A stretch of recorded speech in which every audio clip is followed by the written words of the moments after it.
ഹോശേയ അധ്യായം 1. ഉസിയാവ്, യോഥാം, ആഹാസ്, ഹിസ്കിയാവ് എന്നീ യഹൂദ രാജാക്കന്മാരുടെ കാലത്തും ഇസ്രായേൽ രാജാവായി യോവാശിന്റെ മകനായ യൊരോബെയാമിന്റെ കാലത്തും ബെയേരിയുടെ മകനായ ഹോശേയയ്ക്ക് ഉണ്ടായ യഹോവയുടെ അരുളപ്പാട്.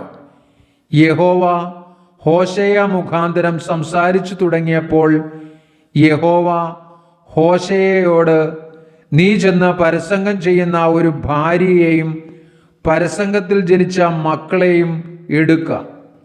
ദേശം യഹോവയെ വിട്ടു മാറി കഠിന പരസംഗം ചെയ്തിരിക്കുന്നുവല്ലോ എന്ന് കൽപ്പിച്ചു. അങ്ങനെ അവൻ ചെന്ന് ദിബ്ലയീമിന്റെ മകളായ ഗോമരിനെ പരിഗ്രഹിച്ചു. അവൾ ഗർഭം ധരിച്ച് അവൻ ഒരു മകനെ പ്രസവിച്ചു. യഹോവ അവനോട്, അവന് ഇസ്രയേൽ ദൈവം വിതയ്ക്കുമെന്ന് പേർ വിളിക്ക. ഇനി കുറെ കാലം കഴിഞ്ഞിട്ട് ഞാൻ ഇസ്രയേലിന്റെ രക്തവാതകങ്ങളെ യേഹൂ ഗ്രഹത്തോട് സന്ദർശിച്ച് ഇസ്രയേൽ ഗ്രഹത്തിന്റെ രാജ്യത്വം ഇല്ലാതെയാക്കും. അന്നാളിൽ ഞാൻ ഇസ്രയേൽ താഴ്വരയിൽ വെച്ച് ഇസ്രായേലിന്റെ വില്ല് ഒടിച്ചു കളയുമെന്ന് അരുളിച്ചെയ്തു. അവൾ പിന്നെയും ഗർഭം ധരിച്ച് ഒരു മകളെ പ്രസവിച്ചു. യഹോവ അവനോട്, അവൾക്ക് ലോരുഹമ, കരുണ ലഭിക്കാത്തവളെന്ന് പേർ വിളിക്ക. ഞാൻ ഇനി ഇസ്രായേൽ ഗ്രഹത്തോട് ക്ഷമിപ്പാൻ തക്കവണ്ണം അവരോട് ഒട്ടും കരുണ കാണിക്കുകയില്ല. എന്നാൽ യഹൂദാ ഗ്രഹത്തോട് ഞാൻ കരുണ കാണിച്ച് അവരെ വില്ലുകൊണ്ടോ വാൾ കൊണ്ടോ യുദ്ധം കൊണ്ടോ കുതിരകളെ കൊണ്ടോ കുതിരച്ചേവകരെ കൊണ്ടോ രക്ഷിക്കാതെ അവരുടെ ദൈവമായ യഹോവയെ കൊണ്ട് അവരെ രക്ഷിക്കുമെന്ന് അരുളിച്ചെയ്തു.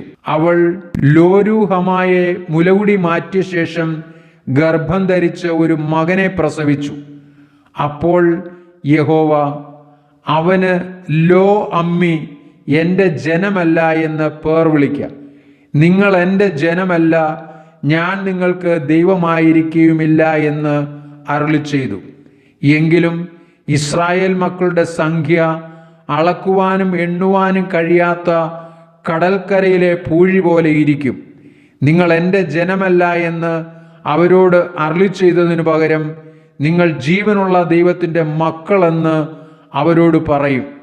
യഹൂദാ മക്കളും ഇസ്രായേൽ മക്കളും ഒന്നിച്ചുകൂടി തങ്ങൾക്ക് ഒരേ തലവനെ നിയമിച്ച് ദേശത്തു നിന്ന് പുറപ്പെട്ടു പോകും. ഇസ്രയേലിന്റെ നാൾ വലുതായിരിക്കുമല്ലോ.